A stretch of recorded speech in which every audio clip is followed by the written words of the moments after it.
Cosmogonie des Rose-Croix. Ou christianisme mystique. Traité élémentaire sur l'évolution passée de l'homme, sa constitution présente et son développement futur. Par Max Indel. Chapitre 7. Le sentier de l'évolution. Il n'est pas superflu de donner un mot d'avertissement au sujet des tableaux qui illustrent le texte. L'étudiant devrait se rappeler que tout objet réduit d'une dimension à une autre ne peut jamais être reproduit d'une façon exacte. Le dessin d'une maison n'aurait que peu ou pas de signification pour nous si nous n'avions jamais vu de maison.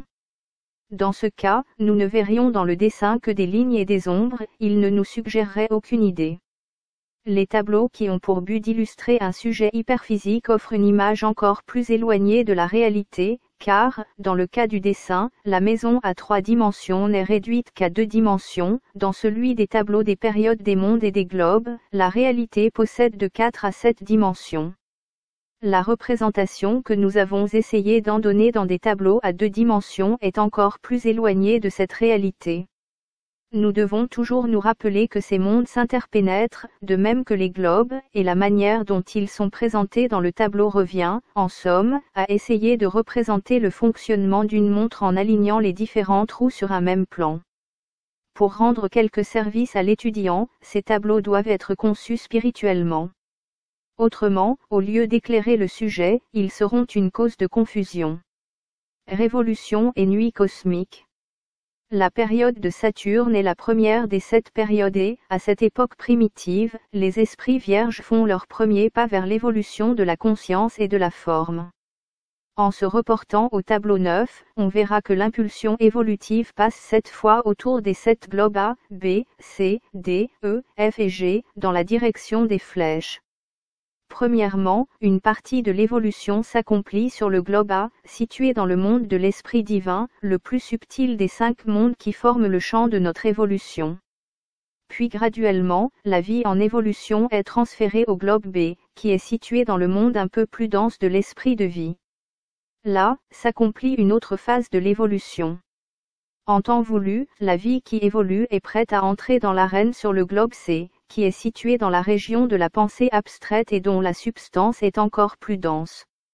Après avoir appris les leçons réservées pour cette phase d'existence, la vague de vie passe sur le globe D, qui est situé dans la région de la pensée concrète et qui est formée de sa substance. C'est le plus grand degré de densité matérielle qui soit atteint par la vague de vie pendant la période de Saturne. À partir de ce point, la vague de vie s'élève de nouveau jusqu'au globe E, qui est situé dans la région de la pensée abstraite, de même que le globe C. Toutefois, les conditions ne sont pas les mêmes que sur le globe C. C'est la période d'involution et la substance des mondes devient toujours de plus en plus dense.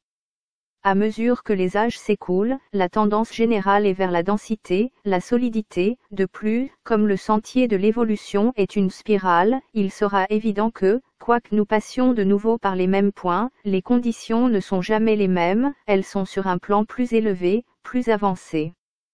Quand le travail sur le globe a été accompli, la prochaine avance a lieu sur le globe F, qui est situé dans le monde de l'esprit de vie, ainsi que le globe B, du globe F, l'évolution passe au globe G.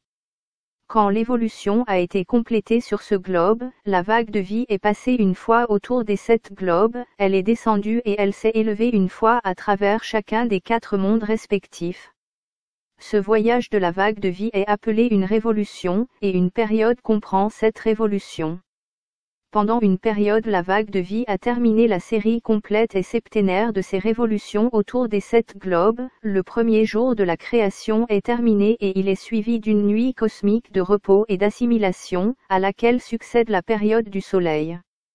Une nuit de sommeil qui sépare 2 jours de vie humaine, ou l'intervalle de repos qui s'intercale entre 2 vies terrestres, ne sont pas des périodes de repos passif. De même, la nuit cosmique de repos qui fait suite à la période de Saturne fut une saison de préparation à l'activité qui sera déployée pendant la période suivante nommée période du Soleil, au cours de laquelle l'homme en devenir plongera plus profondément dans la matière. Par conséquent, de nouveaux globes sont nécessaires, et leur position dans les 7 mondes est différente de celle occupée par les globes de la période de Saturne. La préparation de ces nouveaux globes et d'autres activités subjectives occupent les esprits en évolution pendant l'intervalle entre les périodes la nuit cosmique. La manière de procéder est la suivante. Quand la vague de vie a quitté pour la dernière fois le globe de la période de Saturne, ce globe commence à se désagréger lentement. Les forces qu'il avait construites sont transférées du monde de l'esprit divin, où le globe est situé pendant la période de Saturne, au monde de l'esprit de vie, où le globe est situé pendant la période du Soleil. Le tableau 10 montre ce transfert. Quand la vague de vie a quitté pour la dernière fois le globe B de la période de Saturne, ce globe commence aussi à se désagréger, et les forces qu'il avait formées, tel est l'atome germe d'un véhicule humain, servent de noyau au globe B de la période du Soleil, globe qui est situé dans la région de la pensée abstraite. De la même manière, les forces du globe C sont transférées à la région de la pensée concrète et tirent de la substance de cette région les matériaux qui sont nécessaires pour la construction d'un nouveau globe C pour la prochaine période du Soleil. Le globe D est transformé d'une façon analogue et placé dans le monde du désir. Les globes E, F et G sont transférés d'une manière semblable dans l'ordre donné. Il en résulte, comme on le verra en se reportant au tableau 10, que, dans la période du Soleil, tous les globes sont situés un degré plus bas, dans une matière plus dense qu'ils ne l'étaient pendant la période de Saturne. Donc, lorsque la vague de vie émergera de la nuit cosmique de repos, qui prend place entre la fin de l'activité sur le globe G de la période de Saturne et son renouvellement sur le globe A de la période du Soleil, elle trouvera un nouveau milieu, avec les occasions qu'il offre pour de nouvelles expériences. La vague de vie circule maintenant 7 fois autour des 7 globes pendant la période du Soleil descendant et remontant 7 fois à travers les 4 mondes ou régions dans lesquelles ces globes sont situés. Elle fait 7 révolutions dans la période du Soleil, comme pendant la période de Saturne. Quand la vague de vie quitte le globe A de la période du Soleil pour la dernière fois, ce globe commence à se désagréger. Ces forces sont transférées à la région plus dense de la pensée abstraite, où elles forment une planète qui servira pendant la période de la Lune. De la même manière, les forces des autres globes sont transférées et servent de noyau au globe de la période de la Lune, comme l'indique le tableau 10, le procédé étant exactement le même que lorsque les globes furent déplacés pendant la période de Saturne et mis à la position qu'il occupait pendant la période du Soleil. Ainsi, les globes de la période de la Lune sont placés un degré plus bas dans la matière qu'ils ne l'étaient pendant la période du Soleil. Le globe inférieur, le globe D, est alors situé dans la région éthérique du monde physique. Après l'intervalle de la nuit cosmique entre la période du Soleil et la période de la Lune, la vague de vie commence son activité sur le globe A de cette dernière période et complète en temps voulu ses 7 révolutions, comme auparavant. Puis vient une autre nuit cosmique pendant laquelle les globes sont de nouveau transférés un degré plus bas dans la matière, et cette fois le globe le plus dense est situé dans la région chimique du monde physique, comme on le verra en se reportant au tableau 10. Cette période est la période de la Terre, et le globe le plus bas et le plus dense, le globe D, est notre Terre. Ici, comme d'habitude, la vague de vie entre en activité sur le globe A, après la nuit cosmique qui suivit la période de la Lune.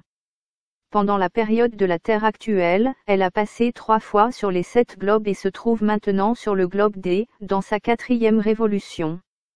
C'est sur la Terre et pendant la 4e révolution actuelle que la plus grande densité de la matière, le nadir de la matérialité, fut atteint, il y a quelques millions d'années. À partir de ce moment, la tendance générale est vers une substance plus subtile. Pendant les 3 révolutions et demie qui restent pour compléter cette période, la Terre deviendra de plus en plus éthérée et dans la prochaine période, la période de Jupiter, le globe D sera de nouveau situé dans la région éthérique, comme il l'était dans la période de la Lune, et les autres globes seront également élevés d'un degré. Pendant la période de Vénus, ils seront situés dans les mêmes mondes que les globes de la période du Soleil. Les globes de la période de Vulcain auront la même densité et seront situés dans les mêmes mondes que les globes de la période de Saturne, voir tableau 10. Quand la vague de vie aura complété son travail dans la période de la Terre et quand la nuit cosmique qui succède sera terminée, elle accomplira ses 7 révolutions sur les globes de la période de Jupiter. Puis viendra la nuit. cosmique avec ses activités subjectives, ensuite, les 7 révolutions de la période de Vénus, puis un autre repos, suivi par la dernière des périodes du plan actuel de l'évolution, la période de Vulcain. Là, la vague de vie accomplit aussi ses 7 révolutions et, à la fin de la dernière révolution, tous les globes sont désagrégés et la vague de vie est résorbée en Dieu pour une période égale en durée à celle des 7 périodes d'activité. Puis, Dieu lui-même se fond dans l'absolu, pendant la nuit universelle d'assimilation et de préparation pour un autre grand jour. D'autres évolutions plus sublimes commenceront alors, mais nous ne pouvons nous occuper que des 7 périodes décrites.